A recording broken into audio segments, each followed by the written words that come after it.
नमस्कार. Digital agro academy चॅनलवरती आपणा सर्वांचे मनपूर्वक स्वागत करतो. आपणा सर्वांसाठी अत्यंत महत्त्वपूर्ण अतिशय उपयुक्त अशी माहिती आत्ताच्या व्हिडिओमध्ये घेऊन आलो आहे, ती म्हणजे राज्यातील पावसाची अपडेट.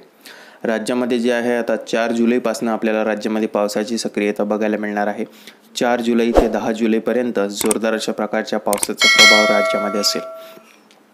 अशा प्रकारचा हा हवामान अंदाज जो आहे तो पंजाबराव डक यांनी वर्तवलेला आहे. हवामान तज्ज्ञ हवामान अभ्यासक पंजाब डक यांनी नेमका आणखीन त्यांच्या अंदाजामध्ये कोणत्या भागामध्ये कशा प्रकारचा पाऊस राहील, कुठं कशा प्रकारे पाऊस पडेल, पावसाचं स्वरूप कसं राहील याची संपूर्ण माहिती दिलेली आहे. ती आपण या व्हिडिओमध्ये संपूर्णपणे सविस्तरपणे जाणून घेणार. त्यासाठी तुम्हाला हा व्हिडिओ जो आहे तो शेवटपर्यंत स्किप न करता बघायचा आहे, जेणेकरून संपूर्ण अपडेट जी राहील ती तुम्हाला अचूकपणे आणि सविस्तरपणे कळून येईल. आणि आत्तापर्यंत जर चॅनलला तुम्ही नवीन असाल, चॅनलला सबस्क्राईब करून घ्या, नोटिफिकेशन बेलला क्लिक करा, जेणेकरून असेच नवनवीन हवामानाबद्दलचे अपडेट ज्या राहतील त्या तुम्हाला सर्वात आधी मिळत राहतील. चला तर वेळ वाया न घालवता आपल्या आपण विषयाला सुरुवात करूया.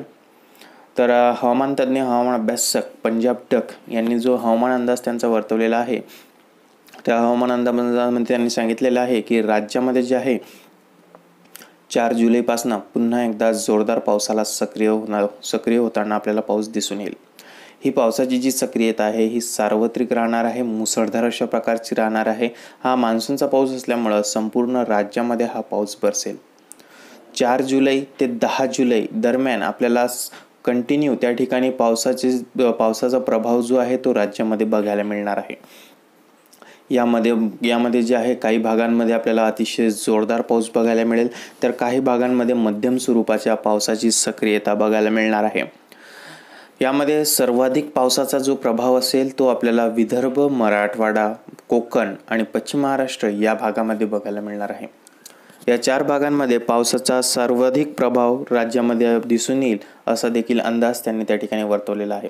त्यामुळे हवामान अभ्यासक पंजाब डक यांनी सांगितल्याप्रमाणे त्यांनी सांगितले की राज्यातील शेतकऱ्यांची काही कामे राहिली असल्यास त्यांनी 3 जुलैपर्यंत आटपून घ्यावीत. शेतातील कामे जी आहेत ती 3 जुलैपर्यंत आटपून घ्यावीत, कारण 4 जुलैपासून ते 10 जुलैपर्यंत मोठ्या प्रमाणावर पाऊस येण्याची शक्यता, सक्रियता जी आहे ती वर्तवण्यात आलेली आहे. कारण की राज्यामध्ये जे आहे राज्यातील अनेक भागांमध्ये कमी दाबाचा पट्टा देखील सक्रिय, त्यामुळं राज्यातील अनेक भागांमध्ये अतिशय जोरदार पाऊस त्या ठिकाणी बरसू शकतो.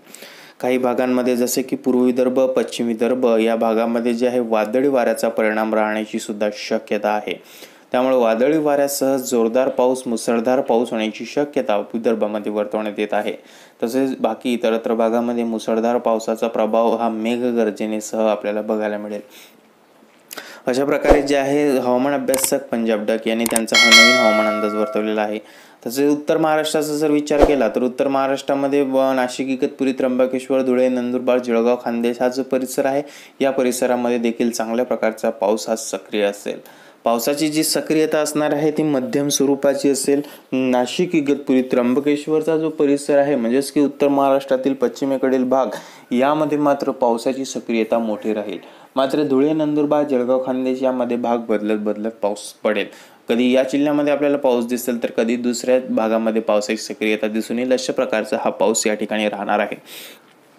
तसेच जो भाग आहे तो म्हणजे मध्य महाराष्ट्राचा सातारा, सांगली, सोलापूर या भागामध्ये देखील पावसाची मोठी सक्रियता त्या ठिकाणी असेल.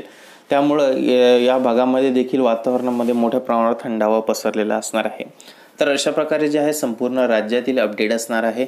4 जुलै ते 10 जुलैपर्यंतची. 4 जुलै ते 10 जुलै राज्यामध्ये सार्वत्रिक अशा प्रकारचा, मुसळधार अशा प्रकारचा पाऊस बरसणार आहे. तरी याची सर्व शेतकऱ्यांनी नोंद घेणे गरजेचे आहे. तर हीच होती आपली अपडेट. तर ही अपडेट तुम्हाला कशी वाटली कमेंट बॉक्समध्ये कमेंट करून नक्की कळवा. चॅनलला नवीन असाल, चॅनलला सबस्क्राईब करा, नोटिफिकेशन बेलला क्लिक करा, जेणेकरून असेच नवनवीन हवामानाबद्दलचे अपडेट ज्या राहतील त्या तुम्हाला सर्वात आधी मिळत राहतील. चला तर आता आपण व्हिडिओ पुढील भागात नवीन विषयासोबत, नवीन हवामानाच्या अपडेटसोबत. तोपर्यंत इथंच थांबतोय. धन्यवाद.